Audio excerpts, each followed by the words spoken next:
A lot of times the Danettes will offer up thoughts that they have on guests, show prep. So I say, if we have a guest on, why do you want to have him on? And Fritzy may suggest somebody, and then Fritzy will say, hey, I got a couple of questions I thought of. Now, in the moment, I don't go scripted with questions. We don't let the guests know about questions. But here's a real question that Fritzy actually wrote down for Tom Verducci. Now, this is a decorated baseball writer. Tom's been around covering the game a long time. This is the second question that Fritzy has. A Dodgers fan mooned the camera moments before Bryce Harper got his first major league hit. Tom, have you ever been mooned, and was it due to something you wrote? Tom? I'm speechless. Yeah. You talk about not being prepared to answer a question. Well, I plead the fifth.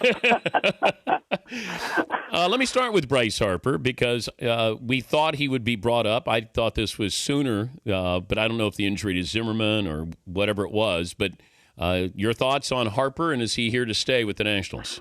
Yeah, I'm not sure he's here to stay. It is a little sooner than Washington preferred. He was doing okay in AAA. I mean, he was hitting 250. He was actually hitting the ball better in terms of just good at bats. But you mentioned the Zimmerman injury. Mike Morris also out. That's your 3-4 hitters. And their left fielders were hitting .093. Wow. So, yeah, the alarm went out, and he was the best option. But I'll say this. If you watch him play the couple of games in L.A., talent-wise, this kid's ready. He's got big league ability. I mean, I thought he showed in 2 days exactly all the reasons why he's there. Power, he had a laser off the ball, off the wall in center field. Great throw to the plate on Saturday night. He's got a terrific arm in the outfield. They didn't get the out. The catcher dropped the ball, but that was a gun. And speed. We saw him, his first at bat, he hit two hopper back to the mound, and he ran to first base.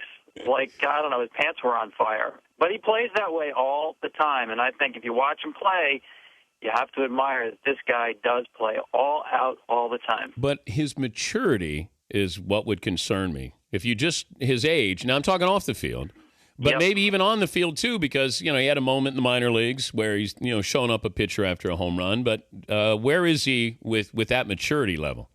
Yeah, good point. I mean, it's valid. I think a lot of that rawness has been scrubbed away. Spring training, the veterans, not that they got on him, but, being around the major league team in spring training, I think he learned either directly or indirectly how to act. That being said, Dan, I think part of what makes this kid great or will make him great is that arrogance and I'm talking about on field now, that he feels like he can do anything. He's he skipped out of high school junior year, got his GED, and I don't think anybody can question whether that was the right thing to do or not because he's in the big leagues at 19. I mean, he's the youngest guy to open with an extra base hit in 14 years in the big leagues. I mean, he's the real deal talent-wise. And I'm not so sure that the maturity question is going to hold him back. I think it's been overblown a little bit, to be honest with you. You mentioned that incident in the minor leagues, blowing a kiss to the pitcher. You talk to the people who were at that game. That's Class A ball. And the pitcher he was John the whole game at the dugout for Hagerstown. And they got tired of his act. Every punch out, he was doing some little dance. And actually, his own manager didn't have a problem with it. But you saw the video clip. Everybody saw it. And they said, what an attitude this kid's got. It was interesting to me. You probably noticed this. His first at-bat Saturday night. First at-bat in the big leagues at the age of 19. He got booed. When does that ever happen? First AB. Well, how many 19-year-olds were once on the cover of Sports Illustrated being labeled the LeBron James of baseball? That probably why. We're talking to Tom Verducci of Sports Illustrated. Would you be more excited about the Dodgers or more concerned about the Angels if you're looking at what has happened so far first month? I'd say more excited about the Dodgers. They're a lot better than I thought. I thought their rotation was a little thin, bullpen a little thin, but I mean, Matt Kemp is just all world. He's the best player in baseball right now. And Clayton Kershaw might be the best pitcher in the league. So it's a pretty good foundation to start. I wasn't sure about the lineup, the rest of the lineup. Now, Ethier and some of these other guys, but some of the other guys that was my concern with this team, if they had enough offense to stay up with everybody in the West. Yeah, that's legit. But, the start that Ethier has been off to has answered some questions. I mean, he's far better than he was last year. I think he's healthier. But I think, going forward, I think that's still a question. The schedule has been sort of friendly for them early on. So let's see how it plays out. But Angels, to me, I think they're going to be okay. The problem is who they're chasing in their division. The Rangers are just solid. There's no cracks in the Rangers. I didn't expect the Angels would scuffle like this offensively the way that they have. I mean, it's pretty ugly. And I know that every time, Pujols saying that he's not stressing, pressing or whatever, but he clearly is. And, I think once he starts to fall in line and starts to hit, then everybody will probably, exhale. The pitching staff will realize we don't have to hold people to one run to win these games. So that'll certainly help out. I think you're absolutely right. And I think when it happens, and it will, you're right, the team will play better. And I think that's exactly why he's pressing, Dan. He knows how important he is to everything about that team. And I think the fact that he's seeing new pitchers in a new league, he's uncomfortable. I mean, he's not had good at-bats. There's no question. This Clemens trial, do you care about it, the retrial? I guess I care about it, but not too deeply. I think we pretty much know where the facts are. It's a matter of how it plays out in a legal sense. I think it probably interests lawyers more than it does baseball fans. Is he getting in the Hall of Fame, no matter what the verdict is here? It's definitely not first ballot. I think Bonds and Clemens eventually will get in. I think it will be a long, slow climb, but I think that they do. 15 years, a long time to be on the ballot.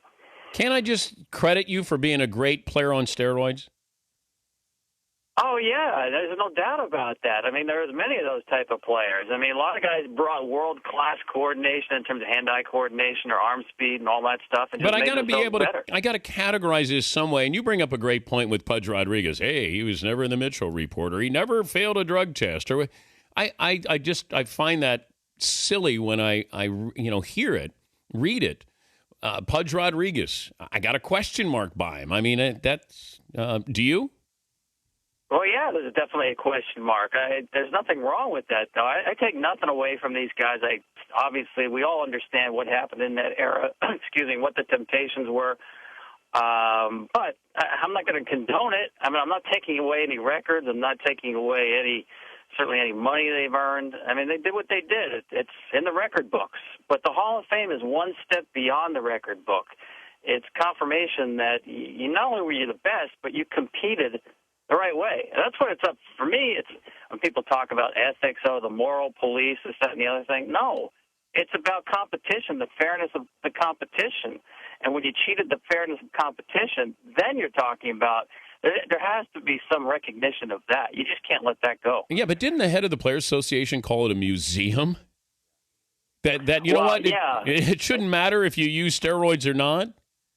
Well, he's right, but he's confusing the museum with the honor of being in the Hall of Fame. All these guys, Pete Rose, he's represented, Joe Jackson, they're all represented in the museum. Then there's something else where you're in the pantheon of players, where you're in that, Hall of Fame hall there with the plaques, and you're enshrined as one of the best. That's sort of like the Hall of Fame within the Hall of Fame. So they're all represented. The Hall of Fame greatly tells the history of baseball, good and bad. And then enshrinement is something else. Good to visit with you, Tom. Thanks for joining us. Always, Dan. Thanks. Tom Verducci, Sports Illustrated. Also works for Major League Baseball Network.